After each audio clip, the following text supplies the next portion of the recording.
What's new with Josh Allen? He certainly looks like a bit of a different player this year.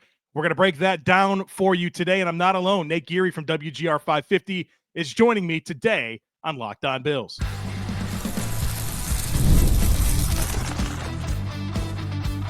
You are Locked On Bills, your daily Buffalo Bills podcast. Part of the Locked On Podcast Network, your team every day. What's up, Bills Mafia? It's Joe Marino, author of Go Bills and Buffalo's Run, also the co-host of the Locked On NFL Scouting Podcast, and I'm your host of Locked On Bills. I want to thank you for making Locked On Bills your first listen every day, and a big welcome and shout out to our everydayers. You know who you are. Those of you who never miss a single episode, I appreciate y'all being here very, very much. I'd also like to invite you to subscribe or follow for free on YouTube or wherever you listen to podcasts. We're part of the Locked On Podcast Network, your team every day. Today's episode is brought to you by Game Time. Download the Game Time app, create an account, and use code LOCKEDONNFL for $20 off your first purchase. Well, folks, welcome in. Very excited to be joined by Nate Geary of WGR 550. He joins me every week, or every bye week, if you will, to talk about the Buffalo Bills. And we've got a bunch of things lined up to talk about today, including the return of Matt Milano, the emergence of Khalil Shakir, but we want to start with Josh Allen and how he's kind of reinvented his game a little bit this year. Nate, welcome. Thanks for being here, my guy. My pleasure, man. That's a tradition almost as good as the Masters. Is bye week Joe Marino, Nate Geary combination on Locked On Bills. So I'm excited to go through the topics today and, kick us off for the, quote, second half of the season, a little past the halfway mark, but surely an exciting time, maybe a little more exciting than this time last year, I would say. Yeah, I'd say the Bills took until December 23rd to get their 9th win last year. They got that taken care of pretty early in November. And look, for those who had money on the line for when Nate would make his first golf reference, it took him one sentence. He's already referenced the Masters. We already got that box checked. Hopefully you have the under, collect your earnings. What's new with Josh Allen, man? This is a different player, right? There's a level of efficiency that we haven't seen. I think he's playing the most mature quarterbacking of his career. I'll give you the floor, man. What's going on here in your mind with Josh? I think there's two things. And one of them I think has gotten better as this year has gone on, which I think is the stuff pre-snap at the line of scrimmage. And I think last week was a really great example of it against a very diverse defense that likes to simulate pressure looks, likes to confuse you at the line of scrimmage. And what that creates is confusion along your offensive line. And then you get free rushers. And, it doesn't matter if you're Josh Allen, John Elway, Patrick Mahomes, or Tom Brady. When you have free rushers, it speeds up all of your processes, both internally and externally. So that's one area that I think I'll highlight and then get into here in a moment. The other area to me is scheme related. And, they started when Joe Brady took over. I still think we had Ken Dorsey's offense with Joe Brady's twist.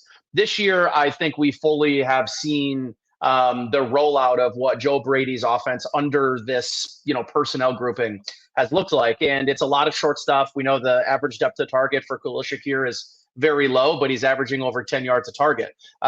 They're getting the ball out of Josh Allen's hands very quickly. This appears to me, Joe, to be the natural evolution. And it felt like the last 2 years under Ken Dorsey, it was almost blind denial, ignorant denial of where the league had been going. And the Bills really wanted to maintain this down the field passing game because of the strength of Josh Allen. It felt like doing what the Bills do now in their pass game felt sort of like a waste of Josh Allen's talent. And I think all it takes for you to do is look where the league is going, look where the best offenses have gone. And it's these offenses that have yards after catch. And although Ken Dorsey preached the right things, right? Like wanting to have more yards after catch in this offense, the sort of preaching did not exactly match the implementation. So I think what happened was when Joe Brady really looked at this offseason and understanding his opportunity to really leave his mark on this offense schematically, you're seeing more of a direct impact on the efficiency of Josh Allen. You're seeing more direct impact.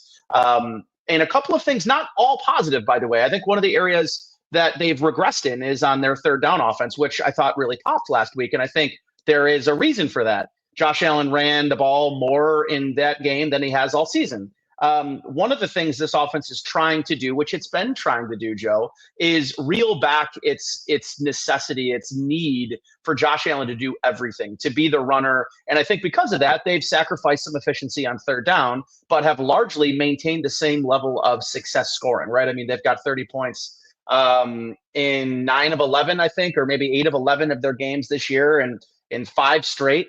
So this is an offense that's still scoring, may not be as efficient as they've been on third down. They've elevated, I think, their package of plays inside the red zone. A really good example of this, Joe, is that little orbit motion play that we see all the time, probably 2 or 3 times a game, get run and get called for Khalil Shakir.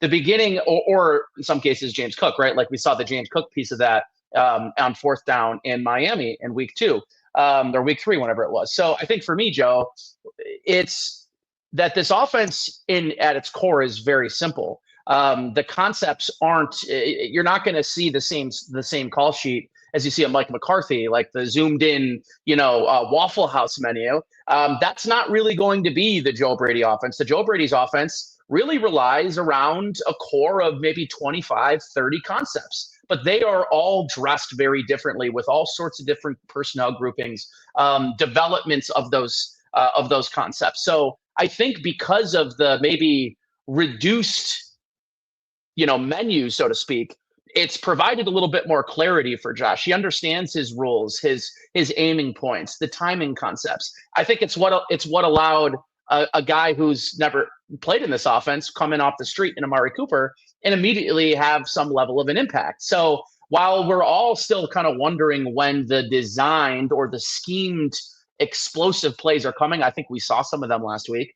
I still think this offense can rely on those big plays being when Josh Allen does what he does, which is extend plays, really provides pressure and puts pressure on defensive backs to cover for more than 2 or 3 seconds. And knowing all of that, I still think there's a lot of really exciting things they have not gotten to yet. The one I'm waiting on, Joe, is that little pump fake to Khalil Shakir on that bubble screen and hit the vertical right behind it, because teams are starting to jump on that play, and they've got something in the back pocket to say, if you're going to do that, we've got a counter for that. We're going to keep you honest by having a vertical route behind it. So, yeah, I think there's a lot of exciting things scheme-wise. Pre-snap, to me, I've seen a lot of maturation in Josh's game, last week being the really great example of it. But we'll get into Shakir in a minute. His ascension has been a lot and has meant a lot to Allen's game. But I also think the dynamic nature of the running back room, the diversity and skill sets. You saw a lot of Ty Johnson last week, and I think you will if these two teams face again, Kansas City and Buffalo. He's their best pass blocker, and they respect and they believe that when you are facing a Spagnuolo or, let's say, a Brian Flores, where you've got these really exotic blitz-heavy defenses, you've got a guy that you can go out there and trust is going to, keep Josh Allen upright and do the right things in pass blocking. So long story short, pre-snap, I think Josh is really taking a step. And I think the scheme fits where the evolution of NFL offense is, frankly, where Kansas City's been probably for the better part of 3 years. Let me throw some numbers at you here. 59% of Josh Allen's yards comes after the catch. That's 4th most in the NFL in terms of percentage of yards. Average time to throw, 2.53 seconds. That's 11th fastest in the NFL. Imagine that. You ever think Josh Allen would be one of the faster triggered quarterbacks in the NFL? How about this one? His check down percentage, 10.3%. That's 9th most frequent in the NFL. His average depth of target, 7.7 yards. That's 21st. Is this all Joe Brady and scheme, or how much of this do you think it is not having Stephon Diggs, not having Gabe Davis, and this revolution of the supporting cast around Josh Allen? I think it's probably something you didn't mention, which I think is Josh Allen buy-in. And I think that means and probably means more than whatever Joe's going to do scheme-wise. It probably means more than the guys that are going to surround Josh Allen over the course of his career, because I think now I know for sure, and I can believe this moving forward, but I think Brandon Beane already had this confidence. Joe Brady already had this confidence that Josh Allen's the kind of quarterback that's going to elevate the play of others around him. And it's not that I didn't think Josh was capable of making Khalil Shakir into a better receiver. It's not that I didn't think he was capable of, making Keon Coleman a viable NFL option at the outside receiver position, even when all of us were like, maybe he's not that kind of player. But I think this year proves a little bit his ability to elevate the game of the players around him, which is what all the great quarterbacks do, right? But a lot of this, Joe, is his buy-in, and that's incredibly important when you're trying to dramatically change how you try to go after defenses. And listen, defenses have responded. The Bills offensively see more man coverage than any offense in the NFL, and I think that has been a major shift for this offense because I think just based on your rules, a quarterback like Josh Allen, you don't really want to run man coverage. You don't want your corners turning around, your linebackers turning around and running with people with how effective Josh can be on the ground. So I think for me that the buy-in matters, the accuracy, and I think people take this for granted. If you've ever played the position of quarterback, how difficult those little slip screens are, the bubble screens, those sort of very quick hitting, the I guess accountability all lands on the quarterback making a accurate throw that leads the receiver in the direction that he needs to run so that he doesn't have to slow up or stop. And I think people are like, well, it's a 5, 10, 15-yard throw and it's lateral and it's getting the ball out quick. But that's a change for Josh Allen. That's not always been his his persona, his strength, right? Being able to get the ball quickly and get it out of his hands accurately to allow guys to catch the ball and get up an open field. So he's doing what the rest of the league and these great offenses have all done, which is start moving towards an offense that forces defenses to tackle. And I think in years past that Josh was not mature enough and if you don't have to believe me saying it. All you have to do is hear the feedback you'd hear from defensive coordinators or from defensive players. We're going to make him play quarterback. And what does that mean, Joe? When people say, well, we're going to make him stay in the pocket and be a quarterback, it's because they didn't believe that the guys like the Jalen Hurtses and the Josh Allens and the Lamar Jacksons of the world could maintain enough patience inside the pocket to keep taking those checkdowns, keep taking the things that the defenses are giving them all the way down the field, that eventually that bad habit, that the Superman cape was going to come on no matter what. And I think this year's proving that gamble or that prediction from defenses has not come to fruition this year like it has in years past. All right, plenty more to get into with Nate Geary. On the other side of it, I want to get a little bit more into Joe Brady and what this would look like if he became a head coach in the offseason, which there's plenty of heat there. And, of course, Shakir and his ascension. We're talking about all of that on the other side of it, folks. Be sure to stick with us. This show is sponsored by BetterHelp. Folks, I could not be more thankful for my wife. She's absolutely incredible, does so much for our family. She's so loving and devoted to me and our kids. And this month is all about gratitude. And there's another person we don't get to thank enough, and that's ourselves. It's sometimes hard to remind ourselves that we are trying to make sense of this crazy world and do our best, and that's not always easy. Here's a reminder to send some thanks to the people in your life, including yourself. If you're thinking of starting therapy, be sure to give BetterHelp a try. It's entirely online, designed to be convenient, flexible, and suited to your schedule. All you do is fill out a brief questionnaire. That'll get you matched with a licensed therapist. You can switch therapists at any time for no additional charge. Therapy's not just for people who've experienced major trauma. It's helpful for learning positive coping skills and how to set boundaries, and empowers you to be the best version of yourself. Let the gratitude flow with BetterHelp. Visit BetterHelp.com/lockedon today to get 10% off your first month. That's BetterHelp, HELP.com/lockedon. Folks, could you imagine being at Highmark Stadium to see Josh Allen on that 4th and 2, or how about Tyler Bass hitting that 61-yard field goal to beat the Dolphins? Well, if you want to get to the stadium, you got to get the Game Time app. Game Time is the fast and easy way to purchase tickets for all the sports, music, comedy, and theater events near you. The app is awesome. It's easy to navigate. They give you flash deals. They give you a picture from your seat. They send the tickets right to your phone if you purchase them, and you don't have to dig through emails to find them. Plus, they specialize in last-minute ticket specials. So take the guesswork out of buying tickets with Game Time. Download the Game Time app, create an account, and use code LOCKEDONNFL for $20 off your first purchase. Terms apply. Again, create an account and redeem code LOCKEDONNFL. That's LOCKEDON NFL for $20 off. Download Game Time today. What time is it? It's game time. All right, Nate Geary, let's continue this conversation. And obviously, we've acknowledged that there's a new Josh Allen. It's a mature Josh Allen. It's a good Josh Allen. It's along the lines of what's working in the NFL. He's elevating the people around him. Joe Brady's certainly a new piece of this equation. I think we saw this kind of start to happen last year when he became the offensive coordinator. Bills have been winning a lot of football games with Joe Brady as the offensive coordinator. 15-3 now? 15-3? I didn't have it off the top. I think it is something like that. It's a very good record for those that may not be familiar. What if he's gone, man? What you hear some rumblings about he's the guy in New Orleans, familiarity there. What if the Bengals move on from Zach Taylor, a Joe Burrow reunion? Good young offensive coordinators get head coaching jobs. That's what happens in the NFL.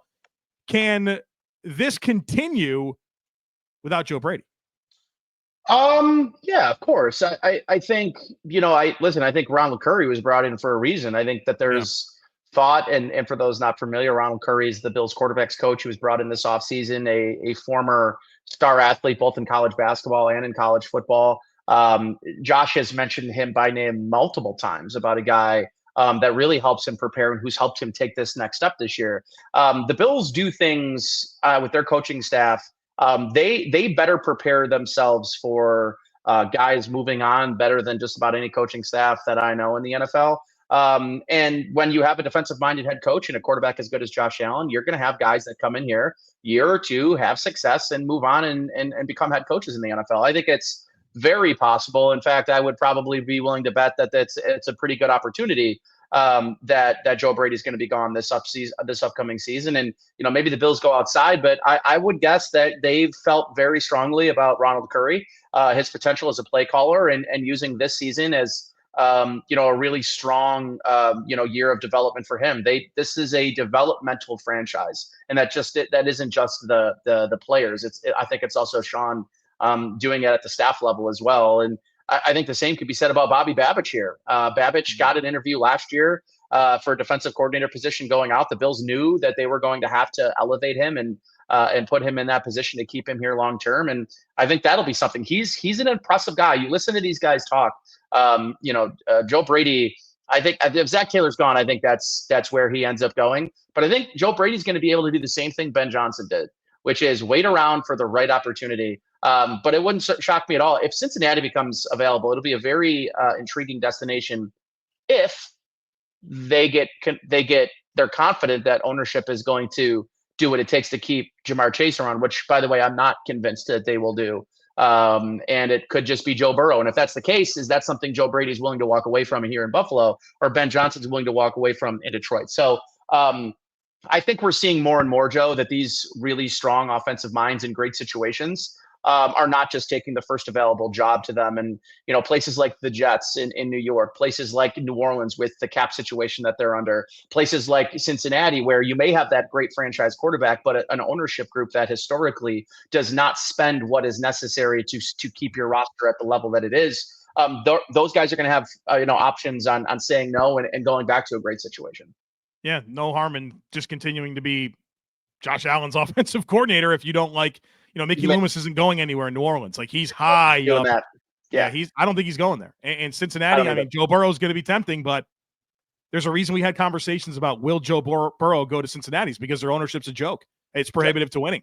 And I don't know what it's like to be a candidate for an NFL head coaching job. That's not something that I can speak to from experience. But if I was a big time name, I'd be real picky about where I went. I'll tell you, I wouldn't go to Cincinnati or New Orleans. There'd be places I go, but those two teams would not be high on my list.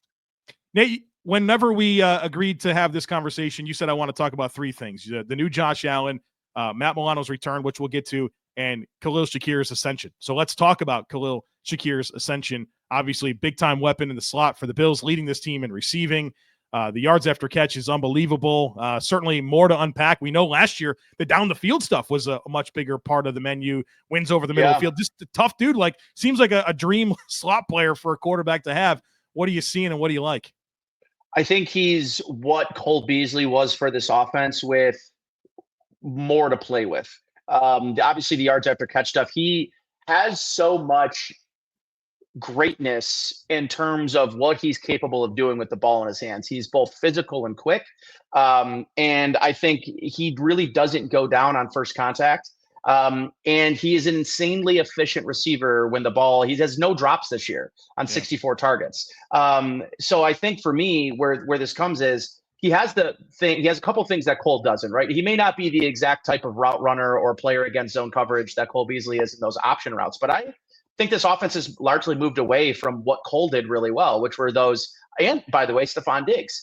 That's why I also think you're seeing a little bit of different Josh Allen, going back to what we talked about, what changed. Scheme-wise, this offense was built so much around great route runners finding their ways into openings against zone, because defenses were running a lot of zone against early young Josh Allen, knowing he could take off at any time and really beat you. And that means you got guys that really understand leverage really well. I think Dalton Kincaid was sort of built in that same ilk, which is like, hey, these are guys that are going to run those option routes. And when you're a quarterback, you have to have a lot of timing, a lot of time put in with these guys to know that, like, hey, when you see this, you're going to go here and I'm going to put the ball here. That offense is sort of gone. So I think this is the perfect type of slot receiver in Khalil Shakir for what this offense is now and will likely be moving forward. So, I guess my question to you, Joe, is, are you good with a Gabriel Davis type contract for Khalil Shakir? And I think the Bills and would be very smart to not let Khalil Shakir play his fourth season without an extension. I think those targets in the efficiency, if they maintain or go up 10 to 15%, you're looking at a player that could see DJ Moore money, that could see, 20, 25, $24 million a year. And I think right now that Shakir, I think I'd run for the hills if you could find a way to get Khalil Shakir locked up for the next 3 or 4 seasons at 17-ish, 14, 15, 16, 17, because I think this is a player that's absolutely going to be in the conversation a year and a half from now. Is this player an actual number one target in your offense? I think he is. And we'll see, what the future holds for Amari Cooper. Maybe that's a player they can bring back on a shorter deal, and you can really make your salary cap work in your favor at the wide receiver position, because I do really like Amari. I think he brings something that was frankly missing in this offense, a true boundary threat, route runner, vertical threat. I think they've really found a nice core four. And that includes, by the way, Curtis Samuel, who I do think is finally finding his place in this offense with Keon Coleman out. So, yeah, Joe, I think for me, the question's really to me about, is this player going to be in the conversation of players like DJ Moore, or even like Nico Collins' contract right now looks fantastic for Houston. He's a top 2 or 3 receiver in football.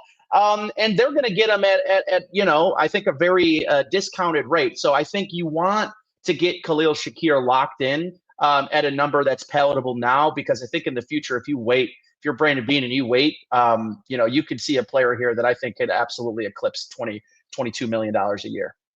Yeah, if they can get Khalil Shakir on the Gabe Davis contract, that'd be a heist. 3 years, 39. I mean, $13 million per. I think it's a lot closer to 20, in my opinion, based on how things are right now. You mentioned Nico Collins. He's $10 million a year underpaid already. I'd have no idea why he took that deal. The premier league receivers in the league are now in the mid-30s. Yep. And it's like it's hard to slot, pun intended, Khalil Shakir in this conversation, because I don't know that he's like Amon-Ra St. Brown, $30 million a season.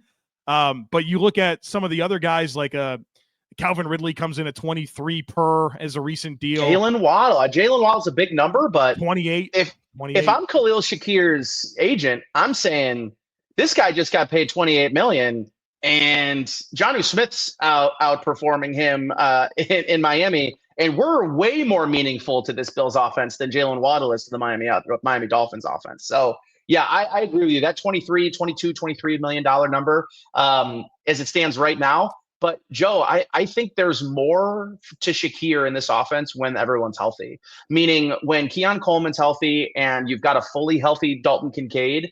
I think it's going to be very hard for any defense to focus or bracket coverage towards Khalil Shakir when Dalton Kincaid, Amari Cooper, and Keon Coleman are on the field at the same time. I think he's set to get only better this year in moving forward into the second half of the season. Between Christian Benford, between Terrell Bernard, we very suddenly felt like, the cupboards feel a little empty here in terms of high-level blue-chip talent in Buffalo. And I've maybe never felt better because they're young, they're at important positions, and they're homegrown. And I think there's something to be said about the development. I mentioned the development of the coaching staff.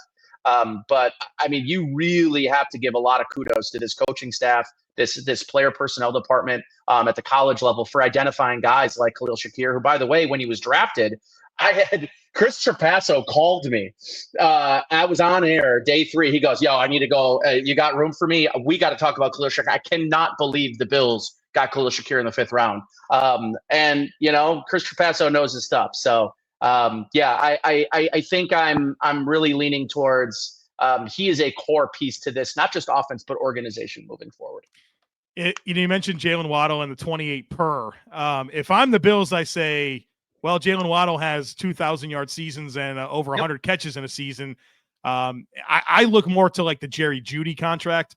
I think the production's a little bit more parallel to what Jeudy has been in his career, and he signed for 3 years, 52.5, which is at $17.5 million. And so you probably put a little bit of a bump on that. I still think it's around $20 million, but I think the Bills should be willing to pay that. I mean, ask yourself this question: where would this Bills passing offense be without Khalil Shakir this year?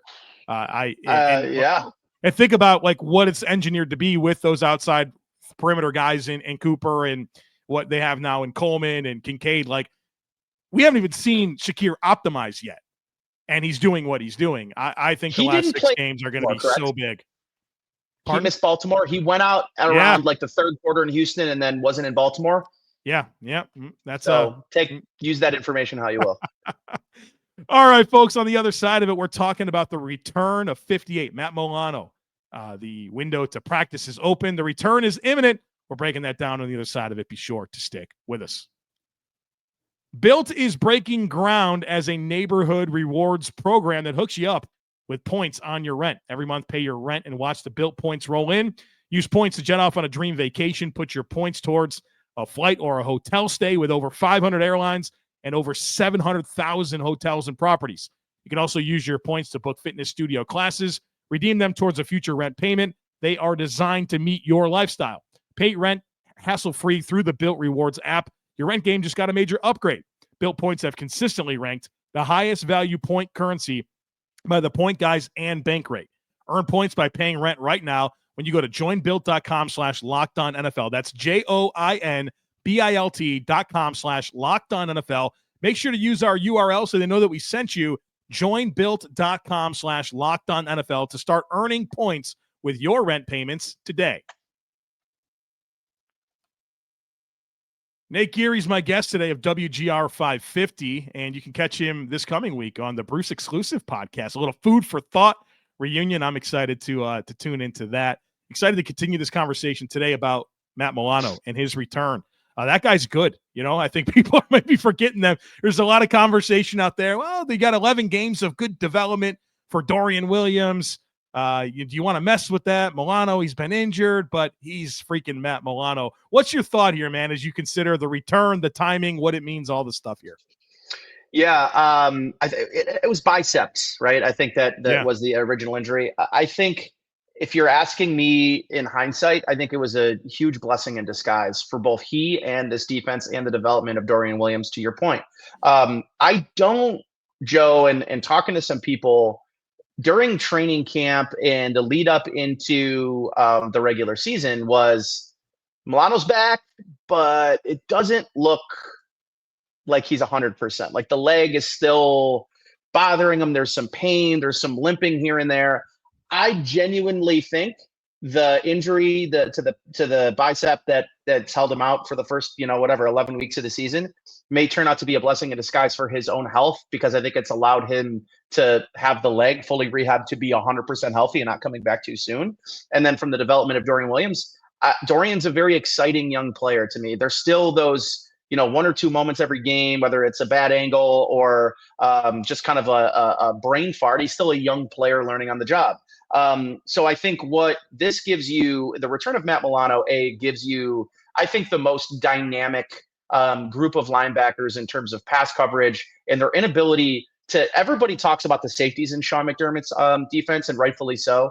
But their linebackers are maybe equally as weaponized in trying to disguise not just coverage, but blitzes and pressure looks. And I think having Matt Milano back opens you and Bobby Babich and Sean McDermott to getting more creative with Terrell Bernard as a pass rusher, which is really when, if you go back to his tape at Baylor, was really like one of the things that made him a priority day 2 pick, was because of, man, this guy, what he lacks in rawness as a off-ball linebacker, he could maybe immediately make an impact in the NFL as a sub package blitzing linebacker.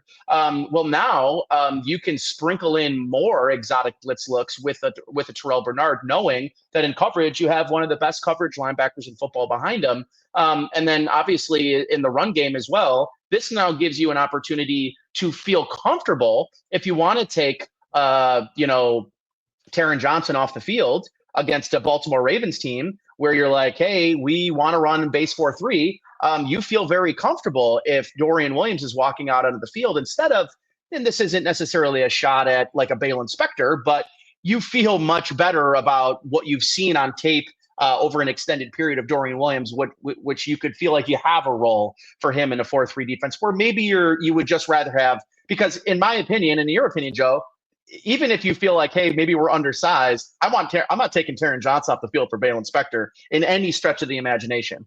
I feel like I can at least have an argument that if we got to go bigger, because these guys are running 13, they're running 23 personnel, they're just, downhill north-south running attack with a big running back, maybe you do want that bigger body. So it gives them more, I think, package flexibility. I don't think this means it's the end of the dime look. I think their dime defense is about I think what this does, if anything, Joe, is gives Bobby Babich an extra weapon in the back of his pocket to be multiple, to show different looks pre and post snap, and marry some of the concepts and some of the disguising they do at the safety level and bring it to the middle of their defense as well. So really excited for that return. And, I think for me, Joe, what this really ultimately comes down to is really dating back to 2022, when you get the Trey White injury, maybe that's 2021, you get the Von Miller injury, and then the Micah Hyde injury. Is you felt like you'd built this really strong foundation defensively. You go out and get Von Miller, and how many freaking snaps did Von Miller, Micah Hyde, Matt Milano, and Terrell Bernard even get to play together? Like, we just haven't get to see it all together because of these consistencies at injuries that have been season enders. So I'm super excited to see what the product looks like with some time to, get comfortable, get Milano back playing at a high level, because I think too, I don't suspect he comes in and plays 100% of the plays the first 2 weeks. I think there's going to be an easing in. Dorian Williams is still going to have a role. I think you probably have him out there on first down, and then have Milano going in second and third down situations, ease him back in, give him some time to integrate himself back on this defense. And having Bernard, Von Miller, Matt Milano, Christian Benford, Douglas, and co all together playing on the same defense is, to me, better than a marquee trade deadline acquisition and getting him back from injury. And it's like the best is yet to come for this Bills defense. And you kind of got to a lot of the things that I had follow-up questions on in your answer there. But the dime piece is really fascinating to me, where the Bills have gone, they've been way more likely to go dime than they have been 4-3, which means bringing in an extra defensive back. So only one linebacker on the field. And I've often wondered how much of that has been, well, it really started with the injury to Milano the first time when Dotson kind of came in and you brought in Rapp as a third safety. And then this year it continued, and Dorian would come off the field and they'd bring in Cam Lewis. And then when Cam Lewis had to fill in for Taron Johnson, Jamarcus Ingram was the dime player. And they run dime about 20% this season. And what was interesting is the question is always, with all of these sub packages, who comes off the field? And there's always a reluctancy to take Taron Johnson off, which I certainly push back on as well. I can get back with. Yep. Well, so what's interesting is that they, against Kansas City and some of their end of half sequences, they went dime in rush 3. They had a three-man front, and then it worked well. Yeah, they use like a mere spy, and like the linebacker would even blitz or maybe even just kind of stay at home. And I'm not a big 3-man rush guy, but if you kind of leave it up to choice there with that kind of like a creeper almost, just, hey, maybe you're going to spy, maybe you're going to go, but like you're just there. You're part of the 4-man rush, but you might not actually go. I think that's kind of another layer to it. So I think I wanted to just amplify the comments that you made there about just having more in the back pocket, and it's not a bad thing. Like figuring out how you're going to work in Dorian Williams while Matt Milano's back on the field, and you've shown more multiplicity with your back 7 than you have ever, is not a bad thing, especially kind of how this comes together. So for those nervous about like what this means for Dorian Williams, or if you really like the dime look, it's okay. it's going to be okay. There's a lot at Babbitt's disposal that I think even more so than at any point under McDermott has existed to this point. I love the point, because I think the 3 rush look against Mahomes especially is where Dorian Williams was lined up just near the line of scrimmage, not close enough to really allow those offensive linemen to get hands on. The Bills were still able to generate pressure with 3-man looks. And that's how you have to, if you're going to run 3-man rush looks, you have to still, like, you can't generate no pressure. Otherwise it's sort of meaningless. But I think to me, that was a nice little wrinkle that I expect to see more against a Lamar Jackson, these quarterbacks that extend plays really well. Jalen Hurts is right. But I think to me, Cam Lewis has earned the right to see playing time. Hell, I think Jamarcus Ingram has. I would tell you this, that maybe the Bills at the very top don't have the same type of players anymore, those leaders, the experience.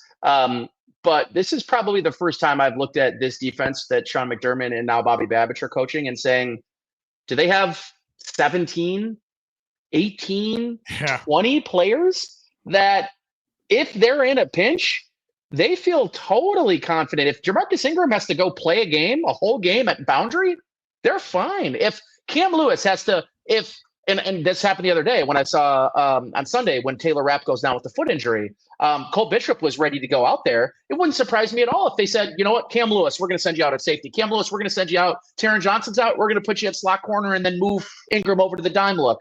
Rasul Douglas is hurt. Well, hey, Ingram will bump you out to the boundary. We feel fine about that. That's all to say you still have Kyrie Elam if you want him. Yeah. So I think for me, I haven't even mentioned the defensive line, right? Like, I think a guy that I've really liked is Casey Tuhill, like a really solid run defender. He's not going to get you, 7-8 sacks a season, but he is responsible. You can put him out there on early rundowns. They bring back Quentin Jefferson and immediately gets a sack in his first game, and they're using him, moving him all over the place. All of a sudden, Jordan Phillips looks like the player that was here 3 years ago, not the player that was dead last in PFF run stopping grades in Dallas. So they've got more depth along the defensive line at the linebacker position and safety and corner, who now all have playing experience. You don't have to guess, is Cam Lewis going to go out there and you're going to see a big drop off like you did maybe a couple of years ago? You don't have to guess if Dorian Williams has to come in and play extended time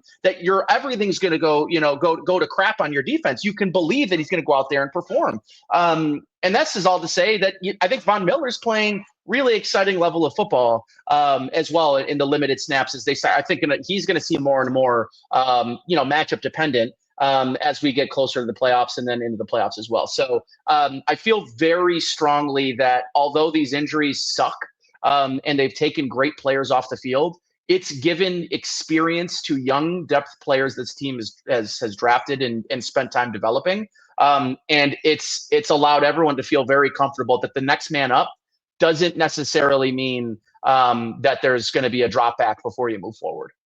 It's funny what 8 years of a system being in place can mean, especially as you've drafted, you've developed for it, guys have gotten experience, and what that means for the overall operation. Don't take it for granted. There's not a lot of teams that can say that right now, and it's big reason why the Bills have been able to transition away from so many players and seemingly not only not miss a beat, but arguably improve and feel like it's more of a together team as you've defined the leadership a little bit more straightforward and have a lot of experienced depth players and experienced starters that are in a system where the players set the standard and it doesn't matter who's playing. Yeah, they gotta perform to a certain level. And so Bills are on a good spot, man. I'm glad the Bills won that are. game. It's made the bye week conversations pretty doggone fun. If you think about the other side of it, stewing on a Chiefs loss for 2 weeks would have been no fun. So all of that worked out, and we'll see what the Bills can do. 6 regular season games left, hopefully a bunch of playoff games. And obviously, make sure you're following Nate Geary at Nate Geary Sports on X, WGR 550. You can catch him on your radio waves. And appreciate you coming on here, man. This is always a lot of fun, and certainly even more fun based on where this team is currently sitting at. Totally, man. Love doing this bye-week tradition, and looking forward to the rest of the season as well, buddy. Thanks so much. All right, Nate. Thank you, and thank you for listening, folks. As always, I kindly ask that you share, subscribe, rate, and review. Have a great rest of your day. Go Bills, and I look forward to catching up with you again real soon.